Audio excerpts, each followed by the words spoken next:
मंत्रालयात धाड पडणं हे कधी आमच्या या ठिकाणी ऐकवण्यात नाही आहे। एसीबीची धाड ही मंत्रालयात कधी झाली आम्ही ऐकलेलं नाही, परंतु मंत्रालयामध्ये आणि अँटी करप्शन ब्युरोची धाड सभापतीमध्ये कधी होती। आपण इथे खातं सांभाळलेलं आहे, मी 6 वर्ष खातं सांभाळलेलं आहे।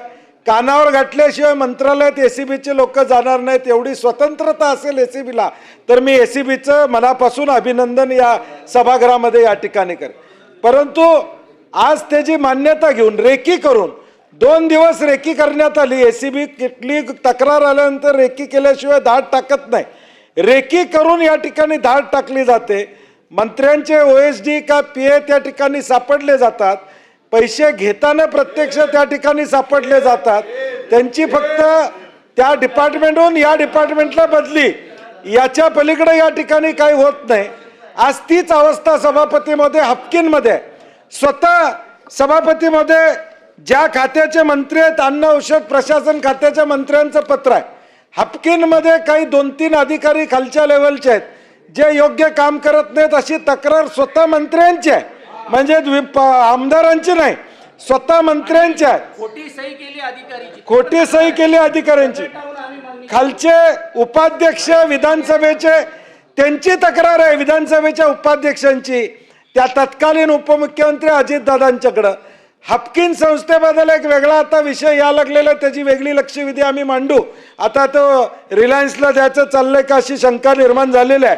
परंतु सभापती महोदय, राज्यात चाललंय काय की एका बाजूला जे आरोग्य केमिस्ट खातं, ज्या केमिस्टच्या माध्यमातून या ठिकाणी खरी औषधं दिली पाहिजेत, सभापती महोदय मंत्री महोदयांनी मधल्या काळामध्ये 5 पुरवठाधारकांना स्थगिती दिली जे खोटी औषधं देत होते।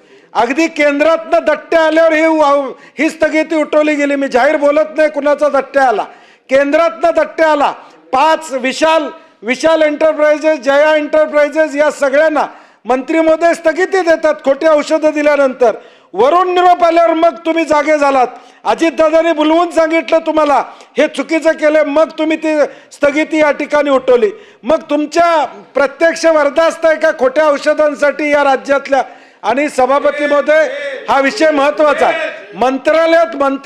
मंत्र्याचा ओएसडी जर या ठिकाणी पैसे घेत असेल तर या केमिस्ट लोकांच्यावरचा अन्याय किंवा या राज्यामध्ये नेमकं काय चाललंय हे वास्तव या ठिकाणी समोर आहे।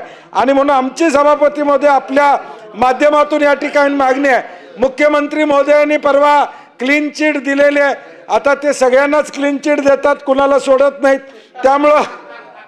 त्यामुळं आता त्यांना देखील क्लीन चिट या ठिकाणी दिली। आमची मागणी एकच आहे की ही कारवाई हो, पण मंत्र्यांनी बाजूला जावं। मंत्री तिथं राहणार असतील, मंत्री त्या पदावर राहणार असतील तर त्या अधिकाऱ्यांची चौकशी काय होणार आहे? मंत्र्यांनी देखील म्हणलेलं आहे की मी दोषी असेल तर बाजूला होईल, तर माझं म्हणणं आहे दोष सिद्ध होईपर्यंत बाजूला जावं। तुम्ही स्वतःहून मंत्रिपद सोडलं पाहिजे, राज्यात मेसेज गेला पाहिजे, मुख्यमंत्री देवेंद्र फडणवीसांच्या नेतृत्वाखाली भ्रष्टाचार खपवला जात नाही, प्रसाद लाड हा मेसेज घालवायचा असेल, हा मेसेज राज्यामध्ये द्यायचा असेल तर ज्या आरोग्य खातं एफडीए खातं आरोग्याशी डायरेक्ट खेळतं, कोल्ड्रिफ्टमुळं या मध्य प्रदेशमध्ये किती मुलांचे मृत्यू झाले आपण बघितलेलं आहे। इंजेक्शन पालघरमध्ये खोटी ड्रग्ज या ठिकाणी एका केमिस्टकडे या ठिकाणी सापडले। आणि म्हणून सभापती महोदय, हा विषय अत्यंत महत्वाची आमची मागणी आहे की ही सगळी चौकशी होईपर्यंत मंत्र्यांनी बाजूला झालं पाहिजे। आता नाहीतरी अधिवेशनापुरती खाती बदलून देत आहे, अगदीच अडचण असेल त्यांचं खातं काढून इकडे चंद्रकांत दादांच्याकडे द्या, काय आमची अडचण असणार नाही। किमान चौकशी होईपर्यंत मंत्री तेच राहणार, आरोपी तेच आहेत, दोष त्यांना आणि चौकशी कसली होणार? सभापती महोदय, ज्या मंत्र्यावर या ठिकाणी आरोप आहे ते तिथं असले तर या ठिकाणी संबंध, मग त्यांच्या खात्याचा ओएसडी कसा करतोय? त्यांच्या खात्यातला ओएसडी तुम्ही जर बाजू घेणार असलं तर बाजू घ्या भ्रष्टाचाराला। मुख्यमंत्र्यांना ते मान्य आहे का?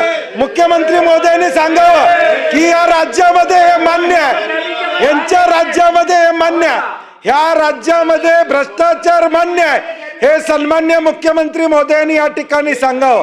पार्टी विथ डिफरन्स असं जर हे आहेच असेल तर हे मान्य करावं सीएम साहेबांनी की आम्हाला हे मान्य आहे, आमची हातबलता आहे, राष्ट्रवादीला आम्हाला घ्यावं लागतं बरोबर, त्यामुळे आम्ही कारवाई करू शकत नाही. का घ्यावं लागतं माहित नाही. आता 137 वर आहात गिरीश महाजन तुम्ही, आवश्यकता नाही आहे, परंतु तरी देखील तुमची हातबलता राजकीय असू दे सभापती महोदय, महाराष्ट्रामध्ये मेसेज गेला पाहिजे. औषध विक्रीवर जर पैसे खायचे, उद्या खोटी औषध आली, एखादी 10-20 माणसं मृत्यू झाली, या राज्यामध्ये जबाबदार कोण आहे? त्यावेळी तुम्ही मंत्र्यांचा राजीनामा घेणार का? त्यावेळी तुम्ही मंत्र्याला दोषी या ठिकाणी ठरवणार का? त्यामुळे हे डायरेक्ट मंत्रालयात झाले, त्यांच्या ऑफिसमध्ये या ठिकाणी झालेलं आहे. त्यामुळे सभापती महोदय आमची मागणी आहे, या 289 मधून मंत्र्यांना या ठिकाणी बाजूला सारलं पाहिजे आणि चौकशी केली पाहिजे. आणि जर वस्तू नीतिमत्ता असेल तर मंत्र्यांनी स्वतः राजीनामा दिला पाहिजे, ही आमची भूमिका आहे. आता एकाला देत सभापती महोदय, अरे मी दिलेला आहे ना, अरे आम्ही दिलेला आहे, माझी सही आहे. अहो दादा, माझी सही, मी त्यांची बाजू घेतोय. तुम्ही का बोलणार, तुम्हाला माहिती अगोदर, म्हणून उभा राहिलाय. सभापती महोदय, माननीय सभापती महोदय, त्यांना काय बोलायचं? एखादा स्थगन तुमच्या दालनामध्ये फेटाळल्यानंतर तो विषय संपतो, पण तरी सुद्धा बंटी पाटील साहेब म्हणाले तसे महाराष्ट्र शासनाला हे कळावं की कोणी चूक केली तर त्याची गय केली जात नाही. त्यामुळे ज्यांनी मांडला 289 त्यांना पण एकाने मांडला ना. आता त्याच्यामध्ये मंत्री महोदय स्वतः उपस्थित आहेत, ते यावर निवेदन करणार आहेत आणि हा विषय संपला. मला वाटतं की आपण तिघांनी जरी मांडली असली तरी त्यांनी मांडली 289, मी दालनात नाकारली असली तरी बोलायला संधी दिलेली आहे. आणि स्वतः मंत्री आहेत, आता ते त्याच्यावरती निवेदन करतील. जिरवाळ साहेब बोला. सभापती महोदय, लाचलुचपत प्रतिबंधक विभागाने मंत्रालयात दिनांक 12 फेब्रुवारी 2026 रोजी सायंकाळी केलेल्या कार्यवाहीत माझ्या कार्यालयातील लिपिक श्री राजेंद्र ढेरिंगे यांना ताब्यात घेतले होतं. या घटनेच्या दिवशी मी शासकीय कामानिमित्त एक दिवस अगोदरच दिल्लीत त्या ठिकाणी गेलो होतो. या घटनेशी माझा कुठलाही संबंध नाही, परंतु रामदास गाढे आणि राजेंद्र ढेरिंगे यांचा ह्या प्रकारानंतर मी त्यांना तात्काळ त्यांच्या मूळ आस्थापनेवर पाठवण्यात आलं. माझ्या राजकीय जीवनात ते उसनवारी तत्वावर होते, त्यांना त्यांच्या मूळ आस्थापनेवर पाठवलं. यांना राजेंद्र ढेरिंगेंना तात्काळ ताब्यात घेतलं. राजेंद्र ढेरिंगेंना त्यांनी ताब्यात घेतलं. आजपर्यंत कधी माझ्या राजकीय जीवनात अशा प्रवृत्तींना मी पाठीशी घातलेली नाही, भविष्यात सुद्धा कधी अशा प्रवृत्तीला पाठीशी घालणार नाही. अशा जबाबदार विरुद्ध जी कार्यवाही व्हायला पाहिजे ती त्या ठिकाणी झालेली आहे. पुढील तपास कायदेशीर त्या ठिकाणी सुरू आहे.